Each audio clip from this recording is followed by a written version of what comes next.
Hey, what's up? Back again. That first bass note hit me in the chest, and I was just like, there's no way that's 2.8. MB Enclosures has his own YouTube channel, and this guy is an animal when it comes to designing boxes.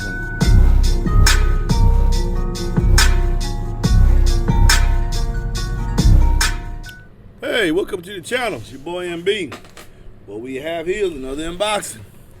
The Massive Audio GTR 6. Now, a lot of you were wondering how they were going to do Massive Audio and what I felt about it. I told you Massive Audio product's good. Maybe you haven't been with it that long. I was very impressed with the Massive Audio version 1.8 Hippo. I really love that. I believe I tried the XLR. I think I had that unboxing on the channel as well. I never did meter the Hippo cells because I didn't have the meter at the time. Neither did I do the Massive Audio XLR cells. But here we're going to try the Massive Audio GTR 6. Now, Massive Audio, if you didn't know, is bringing a lot of that manufacturing back to the U.S. Not this particular line, but from talking to JR, that's his end goal, to bring all production of all Massive Audio products back to the U.S.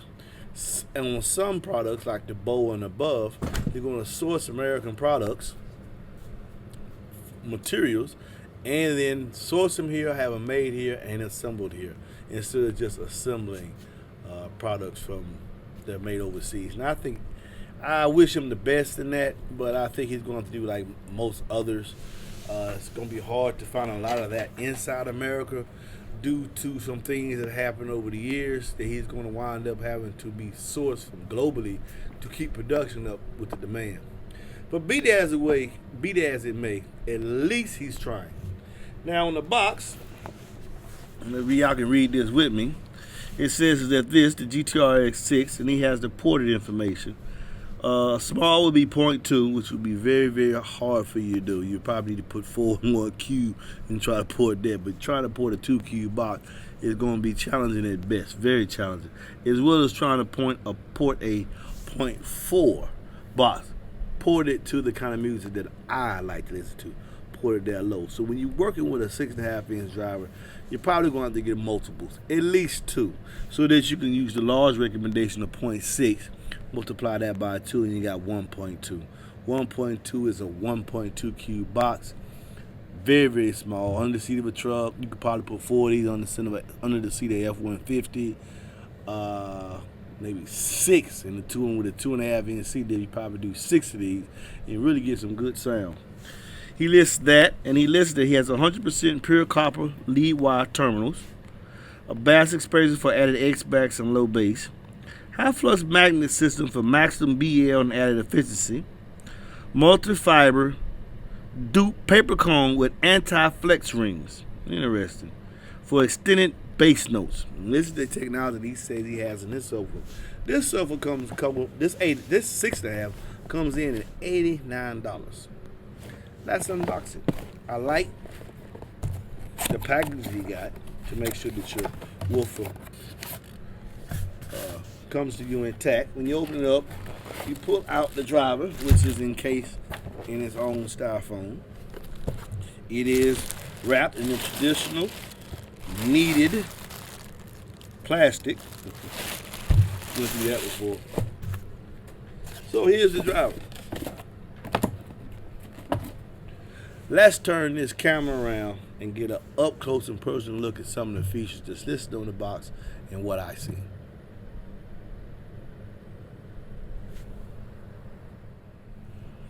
Woo! Let's look at this boy. Take it out for a little bit and bring it back in just a little bit for you. You can see this has a little girth to it. 6.5 inch driver.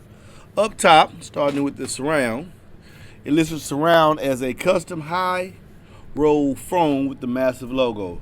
Now, me personally, I see the ribs. It's supposed to help with more linear travel throughout the stroke. Then it does have the Massive logo etched on the surround. Now, I must point out that by having the logo etched into the surround, I'm wondering, for me, are the logos doing what are the ribs doing what they're supposed to be doing, and that's helping with the expansion and the contraction with the driver and staying linear. Because if this was very important, then it's definitely not happening in this space where you had this massive logo. But we will see with the performance of that. The voice coil is 1.5 dual voice coil. And I want to bring close attention to this, the spiders. Now these spiders, let's see if I can get in close for you. Maybe put more lighting that way. Baby, can you give me that lighting thing? Yeah, you see it? You see it? Okay, can you bring that to me? I'm trying to get them so they can see that lighter. There. A good. You can. Oh, there you go. It's a good shot right there. Yes, ma'am. Let me get them just a little closer.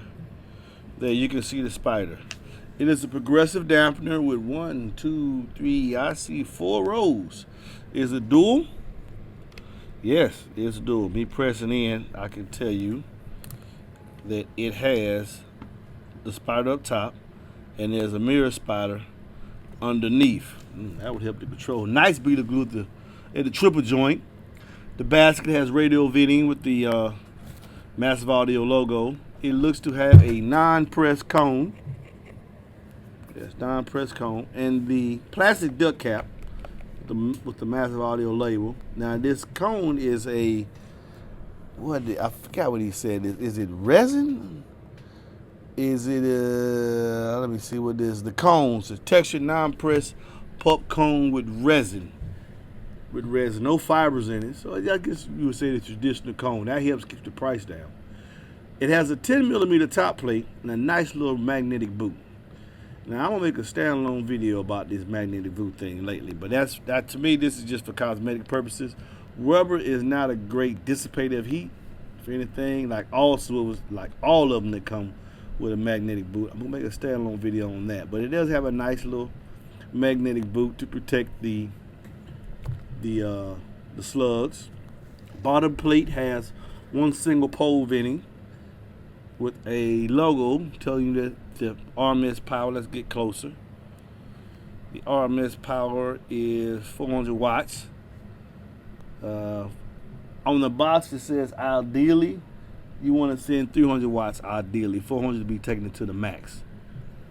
But looking at the build quality, and I like this, well, most times with 6.5-inch drivers, they have direct leads, but they don't have the way for you to secure them. He's already had those soldered in and with the wires, and I think that's nice. That's a nice little touch, something else you don't have to do. So it's a nice little driver. Let's look at this. Suspension is, I wouldn't say it's stiff. I would say even now it's very palatable. I have to go online and see what the VAS is. But next we're going to see the QMS driver. The QMS, how the spider moves through surround. Look and see how much we can get and a little power. And then lastly, we're going to put this thing in the box. But I must say the craftsmanship and the construction of the driver is nice. Very, very nice. Stay tuned.